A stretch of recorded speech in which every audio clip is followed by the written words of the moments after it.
ആയിരിക്കാം. കണ്ണുകൾ അടച്ച് കൈകൾ കൂപ്പി പ്രാർത്ഥിക്കും. പൈതങ്ങളെ തൻ്റെ അടുക്കൽ വരുന്നതിനുള്ള തടസ്സങ്ങളെ നീക്കി അവരെ അണയ്ക്കുകയും ആദരിക്കുകയും അനുഗ്രഹിക്കുകയും ചെയ്ത കർത്താവായ യേശുവേ, ഈ വർഷവും സൺഡേ സ്കൂൾ പഠനത്തിനായി വന്നിരിക്കുന്ന പൈതങ്ങളിന്മേൽ നിൻ്റെ അനുഗ്രഹവും ആശീർവാദവും ചൊരിയുമാറാകണമേ എന്ന് പ്രാർത്ഥിക്കുന്നു. ദൈവമേ, പറഞ്ഞു കൊടുക്കുന്ന ആത്മീയമായ സത്യങ്ങൾ, വചനങ്ങൾ അവർ ഹൃദയത്തിൽ സംഗ്രഹിച്ച് ശരിയായി പഠിച്ച് അവരുടെ ജീവിതത്തിൽ പ്രാവർത്തികമാക്കി നല്ല ക്രിസ്തീയ ജീവിതം നയിപ്പാൻ അവരെ ഒരുക്കി സഹായിക്കണമേ എന്ന് പ്രാർത്ഥിക്കുന്നു. അവരുടെ പഠനം അവർക്കും കുടുംബത്തിനും സഭയ്ക്കും പ്രയോജനപ്പെടുവാൻ സഹായിക്കണമേ. പഠിപ്പിക്കുന്ന അധ്യാപകർക്ക് വേണ്ടി പ്രാർത്ഥിക്കുന്നു. അവരും ദൈവമായ കർത്താവെ ശുഷ്കാന്തിയോടും ഉത്തരവാദിത്വത്തോടും സമർപ്പണത്തോടും ദൈവവചനം പഠിപ്പിക്കുവാൻ ഒരുക്കി സഹായിക്കണമേ. ഈ സമയം ലോകം എങ്ങും കോവിഡ് എന്ന മഹാവ്യാധിയാൽ കഷ്ടപ്പെടുന്ന ലക്ഷക്കണക്കിന് ആളുകൾക്ക് വേണ്ടി പ്രാർത്ഥിക്കുന്നു. അവിടുത്തെ കൃപയിലും ദയയിലും അവരെ നയിക്കണമേ. ഞങ്ങളുടെ ഭരണാധികാരികൾ, അതുപോലെ തന്നെ സഭയുടെ ശുശ്രൂഷകന്മാർ എല്ലാവരെയും കർത്താവിൻ്റെ സന്നിധാനത്തിൽ സമർപ്പിക്കുന്നു. ഈ വർഷത്തെ സൺഡേ സ്കൂൾ പഠനം അനുഗ്രഹമാക്കി തീർക്കുവാൻ ദൈവമായ കർത്താവിൻ്റെ പരിശുദ്ധാത്മാവിനാൽ സഹായിക്കുമാറാകണം എന്ന് വിനയപൂർവ്വം യേശുവിൻ്റെ തിരുനാമത്തിൽ യാചിക്കുമ്പോൾ കേൾക്കണം. പ്രിയ സ്വർഗ്ഗസ്ഥ പിതാവേ, ആമേൻ.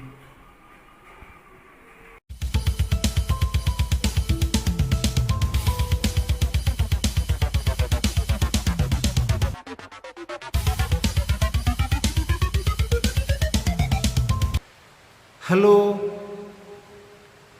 നമസ്തേ my dear online Sunday school വിദ്യാർത്ഥി സുഹൃത്തുക്കളെ, എല്ലാവർക്കും സുഖമാണോ? ദൈവകൃപയാൽ എല്ലാവർക്കും സുഖമാണ് എന്ന് ഞാൻ വിശ്വസിക്കുന്നു. കഴിഞ്ഞ ഓൺലൈൻ ക്ലാസ്സുകൾ എല്ലാം നിങ്ങൾ കാണുകയും അത് കേൾക്കുകയും പഠിക്കുകയും ചെയ്തു എന്ന് ഞാൻ വിശ്വസിക്കട്ടെ. നമ്മൾ ഓൺലൈൻ ക്ലാസ് ആരംഭിച്ചപ്പോൾ ആറാമത്തെ പാഠം മുതലാണ് നമ്മൾ പഠിച്ചു തുടങ്ങിയത്, അല്ലേ? ആ വിഷയങ്ങളെല്ലാം നിങ്ങൾ നല്ലവണ്ണം പഠിച്ചു എന്ന് ഞാൻ വിശ്വസിക്കുന്നു. അതിൻ്റെ വിശദീകരണങ്ങളെല്ലാം ഇതിൽ നേതൃത്വം കൊടുക്കുന്ന അച്ഛൻ നിങ്ങളെ പറഞ്ഞ് മനസ്സിലാക്കിയെന്ന് ഞാൻ വിശ്വസിക്കുന്നു. നമ്മൾ 10ാം ക്ലാസ് വിദ്യാർത്ഥികളാണ്. സൺഡേ സ്കൂൾ പാഠ്യപദ്ധതിയിൽ ഉൾപ്പെടുത്തിയിട്ടുള്ളത് ചരിത്രത്തിൻ്റെ പ്രാധാന്യത്തെക്കുറിച്ചാണ് 10ാം ക്ലാസ് പാഠ്യപദ്ധതിയിൽ ഉൾപ്പെടുത്തിയിരിക്കുന്നത്. അതിൽ പഴയ നിയമ ചരിത്രവും പുതിയ നിയമ ചരിത്രവും സഭകളുടെ നവീകരണ ചരിത്രവുമാണ് അതിൽ പ്രതിപാദിച്ചിട്ടുള്ളത്. ഇത് നിങ്ങൾക്ക് വളരെ പ്രയോജനകരമായ വിധത്തിൽ ആണ് ഈ പാഠ്യപദ്ധതി ക്രമീകരിച്ചിരിക്കുന്നത്. ഇത് വളരെ ശ്രദ്ധയോടു കൂടി നിങ്ങൾ കേൾക്കുകയും അതോടൊപ്പം തന്നെ പഠിക്കുകയും ചെയ്താൽ അത് നിങ്ങളുടെ തുടർന്നുള്ള ജീവിതത്തിലും ആത്മീയ ജീവിതത്തിലും വളരെ പ്രയോജനകരമായിരിക്കും എന്ന് ഞാൻ വിശ്വസിക്കുന്നു. നമ്മൾ 11ാമത്തെ പാഠം പഠിച്ചപ്പോൾ ഞാൻ ഒരു തെറ്റ് പറയുകയുണ്ടായി. അത് മറ്റൊന്നുമല്ല, യോഹന്നാൻ 3:16 വിവരിച്ചിരിക്കുന്നതാണ്, തൻ്റെ ഏകജാതനായ പുത്രനിൽ വിശ്വസിക്കുന്ന ഏവനും നശിച്ചു പോകാതെ നിത്യജീവൻ പ്രാപിക്കേണ്ടതിന് ദൈവം അവനെ നൽകുവാൻ തക്കവണ്ണം ലോകത്തെ സ്നേഹിച്ചു എന്നാണ്. അപ്പോൾ ആ തെറ്റ് നിങ്ങളൊന്ന് നോട്ട് ചെയ്ത് വയ്ക്കുക, ആ തെറ്റ് തിരുത്തി ഈ വചനം നിങ്ങൾ വ്യക്തമായി പഠിക്കുക എന്ന് ഞാൻ നിങ്ങളോടൊരു അഭ്യർത്ഥനയുണ്ട്. ഞാൻ കൂടുതൽ വിശദീകരിക്കുന്നൊന്നുമില്ല. നമ്മുടെ ക്ലാസ്സുകൾ ആരംഭിക്കുന്നു. ഇന്ന് നമുക്ക് പഠിക്കുവാനുള്ളത് 1ാമത്തെ പാഠമാണ്. ചാപ്റ്റർ 1 ഗ്രീക്ക് ഭരണകാലവും പേർഷ്യൻ ഭരണകാലവും ഗ്രീക്ക് ഭരണകാലത്തെക്കുറിച്ചാണ് ഇന്ന് നമുക്ക് പഠിക്കുവാനുള്ളത്. ഞാൻ മുമ്പേ പറഞ്ഞിട്ടുണ്ട് ചരിത്രം എന്താണെന്ന്. എന്താണ് ചരിത്രം? കഴിഞ്ഞകാല ജീവിതത്തെക്കുറിച്ച് പഠിക്കുന്ന ശാസ്ത്രശാഖയാണ് ചരിത്രം എന്നത്, അല്ലേ? നമ്മളുടെ സ്കൂൾ പാഠ്യപദ്ധതിയിൽ നമ്മൾ രാജ്യങ്ങളുടെ രൂപാന്തരം എങ്ങനെയാണെന്ന് നമ്മൾ പഠിച്ചിട്ടുണ്ട്. എങ്ങനെയാണ് രാജ്യങ്ങൾ രൂപാന്തരപ്പെട്ടത്? സംസ്കാരങ്ങളിലൂടെയാണ് രാജ്യങ്ങൾ രൂപാന്തരപ്പെട്ടത് എന്ന് നമ്മൾ ചരിത്രം പഠിക്കുമ്പോൾ നമുക്ക് മനസ്സിലാക്കുവാൻ സാധിക്കും. ഓരോ രാജ്യത്തിനും ഓരോ സംസ്കാരമുണ്ട്, നാം പഠിച്ചിട്ടുണ്ട്, അല്ലേ? ഇന്ത്യക്കൊരു സംസ്കാരമുണ്ട്, അമേരിക്കയ്ക്കൊരു സംസ്കാരമുണ്ട്, ചൈനയ്ക്ക് ഒരു സംസ്കാരമുണ്ട്. അങ്ങനെ നിരവധി രാജ്യങ്ങൾക്ക് അവരുടേതായ സംസ്കാരവും അവരുടേതായ ഭരണരീതിയും ഉണ്ട്. അത് നമ്മൾ പഠിച്ചിട്ടുമുണ്ട് അല്ലേ? ഇനി ഞാൻ മുമ്പ് പറഞ്ഞിട്ടുണ്ട് ചരിത്രത്തെ തന്നെ രണ്ടായി തരംതിരിച്ചു എന്നുള്ളത്. ചരിത്രത്തെ AD എന്നും BC എന്നും, ക്രിസ്തുവിന് മുൻപും ക്രിസ്തുവിന് പിൻപും എന്ന് തരംതിരിച്ചിട്ടുണ്ട്. അത് ഞാൻ മുന്നേ നിങ്ങളോട് പറഞ്ഞിട്ടുണ്ട്. നമ്മുടെ വിശുദ്ധ ബൈബിളിൽ പഴയ നിയമവും പുതിയ നിയമവും രേഖപ്പെടുത്തിയിട്ടുണ്ട്. പഴയ നിയമം പരിശോധിക്കുമ്പോൾ അതിൽ ദൈവത്തിൻ്റെ സൃഷ്ടിപ്പിനെക്കുറിച്ചും ഇസ്രായേൽ ജനത്തിൻ്റെ ജീവിത സാഹചര്യവും ദൈവം അയച്ച പ്രവാചകന്മാരെക്കുറിച്ചും നമ്മുടെ കർത്താവായ യേശുക്രിസ്തുവിൻ്റെ വരവിന് മുന്നോടിയുള്ള പ്രവചനങ്ങളെക്കുറിച്ചുമാണ് പഴയ നിയമ ഭാഗത്തിൽ പ്രതിപാദിച്ചിരിക്കുന്നത്. അപ്പോൾ ഇത് നമുക്ക് യേശുവിൻ്റെ വരവിന് മുന്നോടിയായി പഴയ നിയമകാലത്ത് രാജ്യത്ത് ഉണ്ടായിരുന്ന ഭരണകാലത്തിൻ്റെ ചരിത്ര പശ്ചാത്തലത്തിലേക്കാണ് നമ്മൾ ഇന്ന് കണ്ണോടിക്കുന്നത്. പണ്ട് കാലത്ത് യഹൂദ ജനത്തിൻ്റെ ചരിത്രത്തെ പേർഷ്യൻ സംസ്കാരവും ഗ്രീക്ക് സംസ്കാരവും എന്നിങ്ങനെ രണ്ട് സംസ്കാരങ്ങൾ വളരെയേറെ സ്വാധീനിച്ചിരിക്കുന്നു. ഈ സംസ്കാരങ്ങളെക്കുറിച്ചാണ് നമ്മൾ ഇന്ന് പഠിക്കുവാൻ പോകുന്നത്. ആദ്യമായി പേർഷ്യൻ സംസ്കാരം. ഇസ്രായേൽ ജനം, അതായത് ദൈവത്തിൻ്റെ ജനമാണ് ഇസ്രായേൽ ജനം. ബാബിലോൺ രാജ്യത്തിൻ്റെ പ്രവാസകാലം വരെയാണ് പഴയ നിയമകാലത്തിൽ ഇസ്രായേൽ ജനത്തിൻ്റെ ചരിത്രം രേഖപ്പെടുത്തിയിരിക്കുന്നത്. ബാബിലോൺ എന്ന രാജ്യത്തിൻ്റെ പ്രവാസകാലം വരെയാണ് പഴയ നിയമത്തിൽ ഇസ്രായേൽ ജനത്തിൻ്റെ ചരിത്രം രേഖപ്പെടുത്തിയിട്ടുള്ളത്. പുതിയ നിയമം ആരംഭിക്കുന്നത് യേശുവിൻ്റെ ജനനം മുതലാണെന്ന് നമുക്കറിയാം. മലാഖി പുസ്തകം മുതൽ മത്തായി വരെ നോക്കുമ്പോൾ ഏകദേശം 400 വർഷ ചരിത്രം യേശുവിൻ്റെ ജനസമയത്തുള്ള പരിതസ്ഥിതി മനസ്സിലാക്കുവാൻ നമുക്ക് സഹായിക്കും. അതായത് ബൈബിളിലെ മലാഖിക്ക് മുന്നേയുള്ള പുസ്തകങ്ങൾ പറയുന്നത് നമ്മുടെ കർത്താവായ യേശുക്രിസ്തുവിൻ്റെ വരവിനെക്കുറിച്ചുള്ള പ്രവചനങ്ങൾ ആയിരുന്നു. എന്നാൽ പഴയ നിയമത്തിലെ അവസാന പുസ്തകമായ മലാഖി കഴിയുമ്പോൾ പുതിയ നിയമത്തിലെ മത്തായി ആരംഭിക്കുന്നു. അപ്പോൾ മലാഖിയും മത്തായിയും യേശുവിൻ്റെ ജനന സമയത്തെ സാഹചര്യങ്ങൾ നമുക്ക് മനസ്സിലാക്കി തരുവാൻ വളരെയേറെ സഹായിച്ചു. നമുക്കിന്ന് മലാഖിക്ക് മുമ്പോട്ടുള്ള ചരിത്രം നമുക്കിന്ന് കണ്ണോടിക്കാം. മലാഖിക്ക് മുന്നോട്ടുള്ള ചരിത്രം നമുക്ക് ഇന്ന് കണ്ണോടിക്കാം. ശ്രദ്ധിക്കുക, ചില വർഷങ്ങളാണ്. ആ വർഷങ്ങൾ നിങ്ങൾ നോട്ട് ബുക്കിൽ കുറിച്ച് വയ്ക്കുക. BC 586 യഹൂദാദേശം ബാബിലോൺ പ്രവാസത്തിലായിരുന്നു. BC 586 യഹൂദാദേശം ബാബിലോൺ പ്രവാസത്തിലായിരുന്നു. യഹസ്കേലിൻ്റെ ദർശനങ്ങൾ BC 592 മുതൽ 570 വരെയുള്ള കാലഘട്ടത്തിലായിരുന്നു. യഹസ്കേലിൻ്റെ ദർശനങ്ങൾ BC 592, 570 കാലഘട്ടത്തിലായിരുന്നു. ബൈബിളിൽ പറയുന്ന നെബൂഖദ്നേസർ രാജാവ് BC 562 ആണ് മരണപ്പെട്ടത്. നെബൂഖദ്നേസർ മരണപ്പെട്ടത് BC 562 ഈ കാലത്താണ് നെബൂഖദ്നേസറിൻ്റെ സ്വപ്ന വ്യാഖ്യാതാവ് എന്നറിയപ്പെടുന്ന ദാനിയേലിൻ്റെ സേവനകാലം.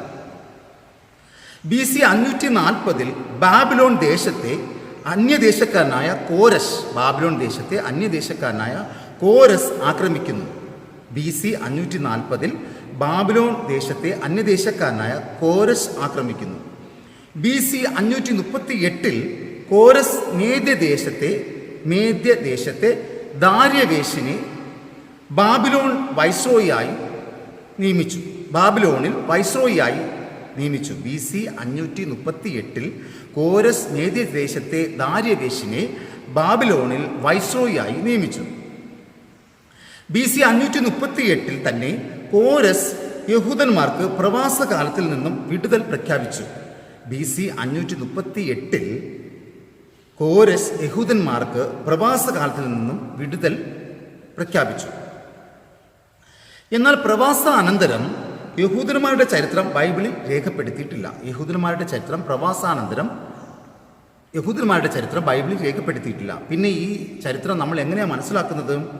എന്നാൽ ചരിത്രം പരിശോധിക്കുമ്പോൾ യഹൂദന്മാരുടെ സംസ്കാര ചരിത്രത്തിൽ നിന്നും അവരുടെ ജീവിത രീതികളിൽ നിന്നും ദൈവം യഹൂദ ജനത്തെ നിയന്ത്രിച്ച വിവരം നാം മനസ്സിലാക്കുന്നു. അവരുടെ സംസ്കാര ചരിത്രത്തിൽ നിന്നും അവരുടെ ജീവിത രീതിയിൽ നിന്നും അവരുടെ പിൽക്കാലത്തുള്ള ജീവിത ചരിത്രം ദൈവം അവരെ വഴി നടത്തിയ ചരിത്രം നമ്മൾ മനസ്സിലാക്കുന്നു. BC 536 സെരൂബാബേൽ ഗവർണർ സ്ഥാനാധിപതിയായത് BC 536 ആയിരുന്നു. BC 536 തന്നെ യോശുവ മഹാപുരോഹിതനായി. ആ ഇയറിൽ തന്നെ BC 536 യോശുവ മഹാപുരോഹിതനായി. അതുപോലെ തന്നെ BC 536 രണ്ടാമതായും ഒരു യെരുശലേം ദേവാലയത്തിന് അടിസ്ഥാനമിട്ടു. BC 536 രണ്ടാമതായി ഒരു യെരുശലേം ദേവാലയത്തിന് അടിസ്ഥാനമിട്ടു. അത് ബൈബിൾ റെഫറൻസിനായി നിങ്ങൾ എടുക്കേണ്ട വേദഭാഗം എസ്രായുടെ പുസ്തകം 3-ാമത്തെ അധ്യായമാണ്. എസ്രായുടെ പുസ്തകം 3-ാമത്തെ അധ്യായമാണ് ഇതിൽ റെഫറൻസായി നിങ്ങൾ തിരഞ്ഞെടുക്കേണ്ടത്. കോരസിന് ശേഷം BC 522 കോരസിന് ശേഷം BC 522 അഹശ്വേരോശിന്റെ കാലത്ത് ഈ ദേവാലയം പണി നിർത്തിവെച്ചു.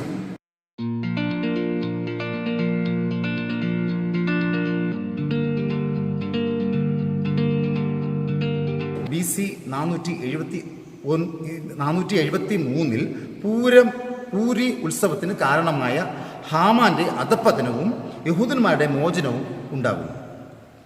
BC 465 ആണ് എസ്രാ പുസ്തകം 7 പറഞ്ഞിരിക്കുന്ന അർത്ഥഷഷ്ടാവ് പേർഷ്യൻ ഭരണം ഏൽക്കുന്ന അർത്ഥഷഷ്ടാവ്.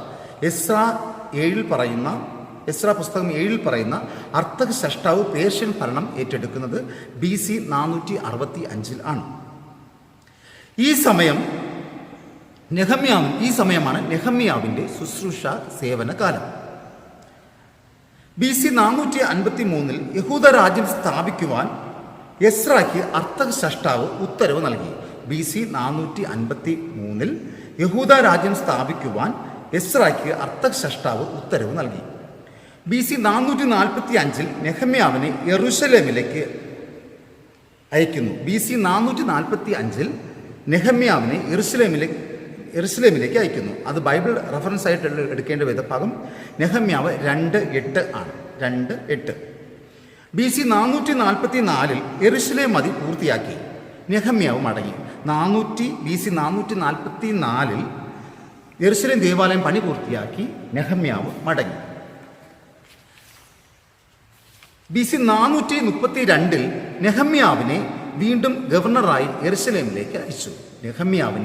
BC 432 നെഹമ്യാവിനെ വീണ്ടും ഗവർണറായി യെരൂശലേമിലേക്ക് അയച്ചു. ഇതാണ് മലാഖിയുടെ കാലം.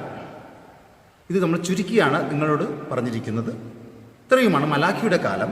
BC 430-332 വരെയുള്ള കാലത്തിൽ യഹൂദന്മാരുടെ രാജ്യം പേർഷ്യൻ ഭരണത്തിൻ്റെ പ്രൊവിൻസ്, അതായത് ഒരു പ്രദേശം ആയിരുന്നു.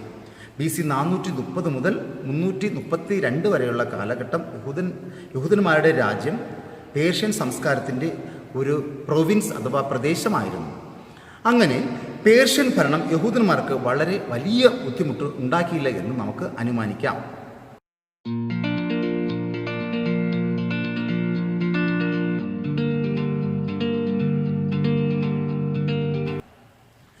രണ്ടാമതായി ചിന്തിക്കേണ്ടത് ഗ്രീക്ക് ഭരണകാലത്തെക്കുറിച്ചാണ്. BC 331 ആണ് പേർഷ്യൻ ഭരണത്തിന് തിരശീല വീണത്. പേർഷ്യൻ ഭരണത്തിന് തിരശീല വീണ കാലം എന്ന് പറയുന്നത് BC 331 ആണ്.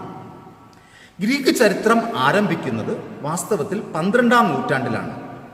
ഹോമറിൻ്റെ കാലമായ BC 1000 ദാവീദിൻ്റെയും ശലോമോൻ്റെയും കാലഘട്ടമാണ്.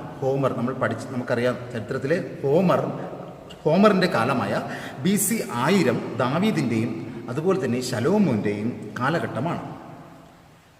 ആദ്യത്തെ ഒളിമ്പിക്സ് മത്സരം നടന്നത് BC 776 ഇന്ന് ആധുനിക ഒളിമ്പിക്സ് ഉണ്ട്. എന്നാൽ പണ്ട് കാലത്ത് ആദ്യത്തെ ഒളിമ്പിക്സ് നടന്ന വർഷം എന്ന് പറയുന്നത് BC 776 ആണ്. BC 776 മുതൽ 500 വരെയുള്ള കാലഘട്ടമാണ് ഗ്രീക്ക് സംസ്ഥാനങ്ങൾ നിലവിൽ വന്നത്. BC 776 മുതൽ 500 വരെയുള്ള കാലഘട്ടത്തിലാണ് ഗ്രീക്ക് സംസ്ഥാനങ്ങൾ നിലവിൽ വന്നത്. ബൈബിളിൽ പറയുന്ന എസ്രാ അതുപോലെ നെഹമ്യാവിൻ്റെ കാലം ഗ്രീക്ക് ചരിത്രത്തിലെ സോക്രട്ടീസിന്റെ കാലമാണ്. സോക്രട്ടീസ് നമുക്കറിയാം, ഗ്രീക്ക് തത്വചിന്തകനും പണ്ഡിതനുമാണ് സോക്രട്ടീസ്. ഇദ്ദേഹത്തിന്റെ കാലത്താണ് എസ്ര നെഹമ്യാവിന്റെ കാലം ഗ്രീക്ക് ചരിത്രത്തിൽ വിവരിച്ചിരിക്കുന്നത്. ആ കാലഘട്ടം എന്ന് പറയുന്നത് BC 469 മുതൽ 399 വരെയുള്ള കാലമാണ്. BC 469 മുതൽ BC 399 വരെയുള്ള കാലമാണ്.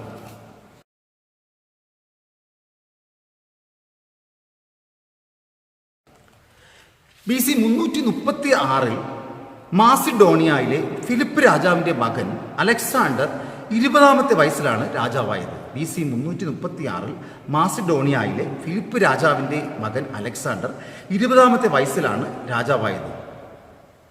ഒരു വലിയ കൊടുങ്കാറ്റ് പോലെയായിരുന്നു അദ്ദേഹത്തിൻ്റെ ജൈത്രയാത്ര. ഒരു വലിയ കൊടുങ്കാറ്റ് പോലെയായിരുന്നു അലക്സാണ്ടറിൻ്റെ ഭരണത്തിൻ്റെ ജൈത്രയാത്ര. ഈജിപ്റ്റ്, അസീറിയ, ബാബിലോൺ, പേർഷ്യ എന്നീ രാജ്യങ്ങൾ കീഴടക്കിക്കൊണ്ട് കിഴക്കൻ ഇന്ത്യ വരെയും അദ്ദേഹം എത്തിച്ചേർന്നു. BC 331 അന്ന് അറിയപ്പെട്ടിരുന്ന ലോകം മുഴുവൻ ഏകദേശം അലക്സാണ്ടറിൻ്റെ കൈക്കീഴിലായി. BC 332 പാലസ്തീനെ ആക്രമിച്ചപ്പോൾ യഹൂദന്മാരോട് വലിയ ദയ ഇദ്ദേഹം കാണിച്ചു. BC 332 പാലസ്തീനെ ആക്രമിച്ചപ്പോൾ യഹൂദന്മാരോട് അലക്സാണ്ടർ വലിയ ദയ കാണിച്ചു. എന്നാൽ യെരൂശലേം നഗരം ഇദ്ദേഹം നശിപ്പിച്ചിട്ടില്ല. കീഴടക്കിയ രാജ്യങ്ങളെല്ലാം അദ്ദേഹം ഗ്രീക്ക് സംസ്കാരവും ഗ്രീക്ക് ഭരണരീതിയും അദ്ദേഹം അവിടെ അടിച്ചേൽപ്പിച്ചു. ഗ്രീക്ക് സംസ്കാരവും അതുപോലെ തന്നെ ഗ്രീക്ക് ഭരണവും അദ്ദേഹം ഈ ജനങ്ങളുടെ ഇടയിൽ അവിടെ പ്രചരിപ്പിച്ചു. യഹൂദന്മാർ അവർക്ക് ഇഷ്ടമുള്ള സ്ഥലത്ത് സ്ഥിരതാമസമാക്കുവാനുള്ള അധികാരവും കൊടുത്തു. BC 323 അലക്സാണ്ടർ മരണപ്പെട്ടു. അലക്സാണ്ടറിൻ്റെ മരണശേഷം രാജ്യം 4 സൈന്യാധിപന്മാർക്ക് അധികാരം ലഭിച്ചു. പാലസ്തീൻ ആദ്യം സിറിയയുടെ കീഴിലും പാലസ്തീൻ ആദ്യം സിറിയയുടെ കീഴിലും പിന്നീട് ഈജിപ്തിലെ സൈന്യാധിപൻ്റെ കീഴിലും വന്നു. അന്ന് BC 198 വരെയുള്ള കാലമാണ് അത്. BC 198 വരെയുള്ള കാലത്താണ് പാലസ്തീൻ രാജ്യം സിറിയയുടെ കീഴിലും പിന്നീട് ഈജിപ്തിലെ സൈന്യാധിപൻ്റെ കീഴിലും വന്നത്.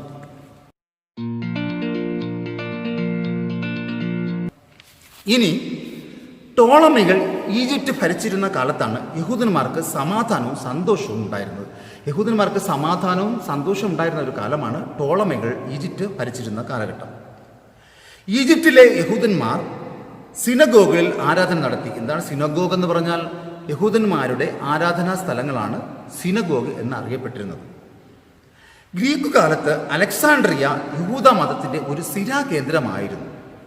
സിറിയയിലെ അന്ത്യോക്കസ് BC 198 പാലസ്തീനെ ഭരിച്ചിരുന്നു. സിറിയയിലെ അന്ത്യോക്കസ് BC 198 പാലസ്തീനെ ഭരിച്ചിരുന്നു.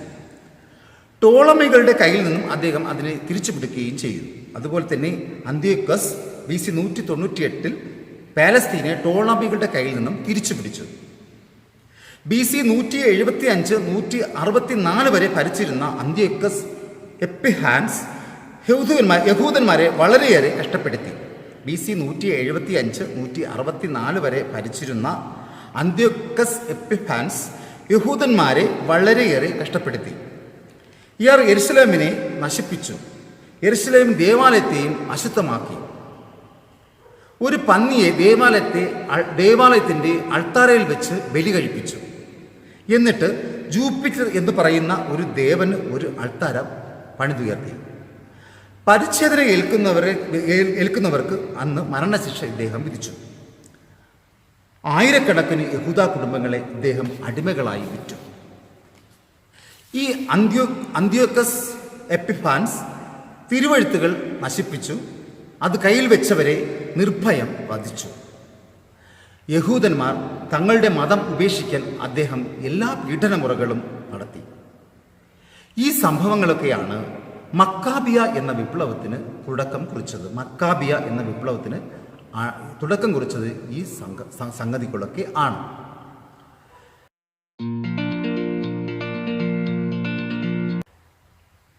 പ്രിയമുള്ള കുഞ്ഞുങ്ങളെ, പേർഷ്യ ഗ്രീക്ക് ഭരണത്തിൻ്റെ ചുരുക്കം ചില സംഗതികളാണ് നമ്മൾ പഠിച്ചത്. ഇസ്രായേൽ ജനത്തിൻ്റെ പാപം നിമിത്തമാണ് അവർക്ക് വിദേശ ആധിപത്യത്തിൻ്റെ ഭരണത്തിന് കീഴിൽ കഷ്ടതകൾ ഏൽക്കേണ്ടി വന്നത്. എന്നാൽ കഷ്ടതകൾ ഏൽക്കുമ്പോൾ ദൈവത്തിലുള്ള വിശ്വാസം നമ്മൾ മുറുകെ പിടിച്ചാൽ ദൈവം നമ്മളെ കരുതലോടെ നമ്മളെ കൈത്താങ്ങി പരിപാലിക്കുമെന്നുള്ള ഉറച്ച വിശ്വാസം നമുക്ക് ഉണ്ടായിരിക്കണം. ഇസ്രായേൽ ജനങ്ങളെ ദൈവം വഴി നടത്തിയതുപോലെ നമ്മൾ ദൈവത്തിൽ ആശ്രയിച്ചാൽ ദൈവം നമ്മളെയും വഴി നടത്തുമെന്നുള്ള വിശ്വാസം നമുക്കുണ്ടായിരിക്കണം. അതിനായി ദൈവം നിങ്ങളെ അനുഗ്രഹിക്കട്ടെ. എല്ലാ കുഞ്ഞുങ്ങളെയും ഈ സന്ദർഭത്തിൽ ഞാൻ എല്ലാ കുഞ്ഞുങ്ങൾക്കും ദൈവത്തിൻ്റെ അനുഗ്രഹം ഉണ്ടാകട്ടെ എന്ന് പ്രാർത്ഥിച്ചുകൊണ്ട് ഈ സന്ദർഭത്തിൽ ഇന്നത്തെ ക്ലാസ് ഇവിടെ അവസാനിക്കുന്നു. ഇന്നത്തെ മനപ്പാഠവാക്യം ഒന്ന് നോട്ട് ചെയ്ത് വയ്ക്കുക. യാക്കോബ് 1-ാം അധ്യായം 12 മുതൽ 14 വരെ. ഇന്നത്തെ മനപ്പാഠവാക്യം യാക്കോബ് 1-ാം അധ്യായം 12 മുതൽ 14 വരെയുള്ള വാക്യങ്ങൾ. Thank you all of you. വീണ്ടും കാണുന്നവരെ എല്ലാവർക്കും ഗുഡ് ബൈ.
നമുക്ക് പ്രാർത്ഥിക്കാനായിട്ട്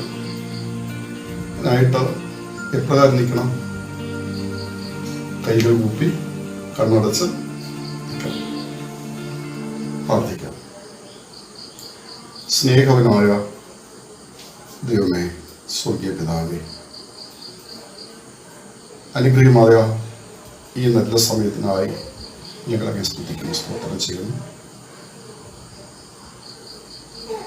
കർത്താവെ, ഓൺലൈനിലൂടെ ഈ 2 ദിവസം ക്ലാസ് നടത്തുവാൻ തക്കവണ്ണം നീ അനുഗ്രഹിച്ച കൃപയ്ക്കായി ഞങ്ങളെ സ്തുതിക്കുന്നു. കർത്താവെ, ഓൺലൈനിലൂടെ സൺഡേസ് ക്ലാസ് നടത്തപ്പെടുമ്പോൾ അവർക്ക് പഠിക്കാൻ വേണ്ടുന്ന പ്രചോദനം നൽകി അവരെ സൂക്ഷിക്കുമാറാകണമെന്ന് പ്രാർത്ഥിക്കുന്നു. ദൈവമേ, കുഞ്ഞുങ്ങൾക്ക് വേണ്ട പ്രചോദനം നൽകി പോഷിപ്പിക്കുകയും കർത്താവിന് പഠിക്കുവാൻ വേണ്ടുന്ന ബുദ്ധിയും ശക്തിയും നൽകി അനുഗ്രഹിക്കുകയും ചെയ്യുമാറാകണമെന്ന് പ്രാർത്ഥിക്കുന്നു. കർത്താവെ, അധ്യാപകർക്ക് വേണ്ടുന്ന ദൈവിക ജ്ഞാനം നൽകി തൻ്റെ പരിശുദ്ധാത്മാവിന് ശക്തി പകരണമെന്ന് പ്രാർത്ഥിക്കുന്നു. ദൈവമേ, ഇതിന് നേതൃത്വം കൊടുക്കുന്ന സർക്കിളിലെ സൺഡേ സ്കൂൾ പ്രൊമോട്ടറായ സാമത്തിനെയും കുടുംബത്തെയും ഞങ്ങൾ ഓർത്ത് പ്രാർത്ഥിക്കുന്നു. അവർക്കും അനുഗ്രഹമായ നമ്മൾ കൊടുത്ത് പോഷിപ്പിക്കണമേ. കർത്താവെ, സ്നേഹവായ്പയോടുകൂടി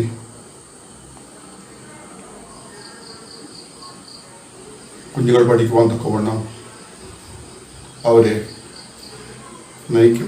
നയിക്കുമാറാകണമെന്ന് പ്രാർത്ഥിക്കുന്നു. കർത്താവെ, അനുഗ്രഹമായ നന്മകളെ കൊണ്ട് നിറയ്ക്കണമേ. സമസ്തം നിങ്ങൾ ഫലമേൽപ്പിക്കുന്നു. യേശു ക്രിസ്തു മൂലം പ്രാർത്ഥന കേൾക്കണമെന്ന് സ്വർഗീയ പിതാവേ, ആമേൻ. സ്വർഗസ്ഥനായ ഞങ്ങളുടെ പിതാവേ, തിരുനാമം വിശുദ്ധീകരിക്കപ്പെടണമേ. തിരുരാജ്യം വരണമേ.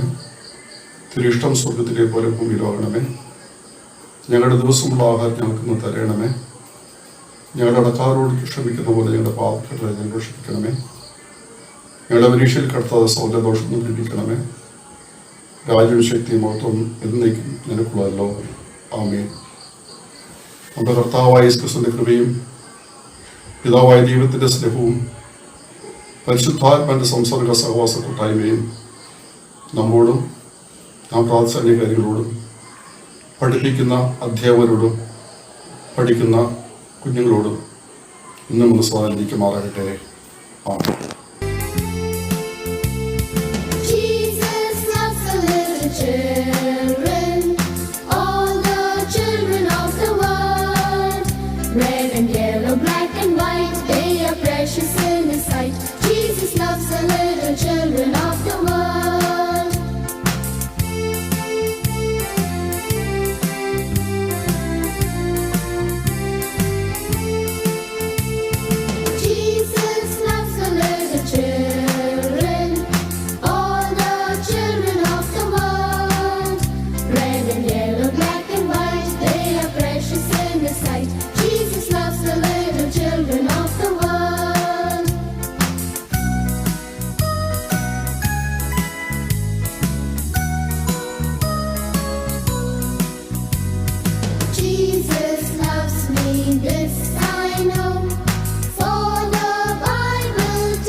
Jesus loves me, this